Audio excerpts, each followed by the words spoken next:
تمام.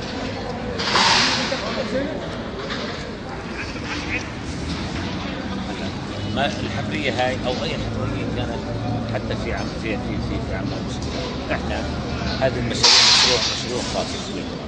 مشروع المشاريع الخاصه.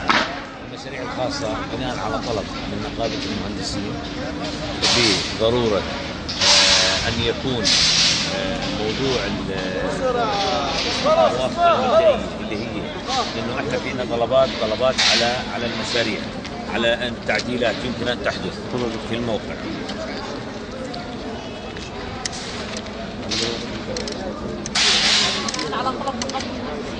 طلب الاجتماع اللي صار بيننا وبين نقابه المهندسين، تم طلب من امانه عمان بضروره الموافقه على انه تقدم الى امانه عمان المخططات المعماريه من اجل اخذ الموافقه عليها بشكل عام مجمل. ليش السبب؟ لانه السبب المهم لانه بتهمش، وهذا كمان حق فيها. يعني انا كعضو شعبه هندسه مدنيه بقول لك صحيح طلب نقابه المهندسين والمكاتب الهندسيه فيما يخص موضوع انه مشان ما يعدش كل المخططات كامله الموجوده عنده، فافضل شيء انه يسوي مخططات.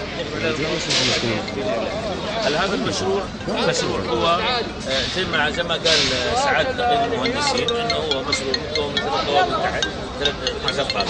طيب هاي 12 طابق وشايفين عمق الحفريه والى اخره، فتم طلب من امانه المكتب الهندسي الاصل انه يقدم الى امانه عمان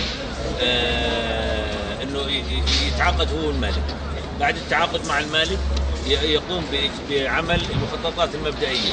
هلا بالاثناء هاي عليه انه حسب قانون نقابه المهندسين عليه انه يقدم عقوده اللي وقعها مع المالك الى نقابه المهندسين. نقابه المهندسين بتحكي انه هاي مخططات لهذا المشروع لم يقرر عليها عقود. انا بحكي عقود يا قايد الان. عقود التصميم حتى وليس الاشراف او تقدم. هلا ما قدمها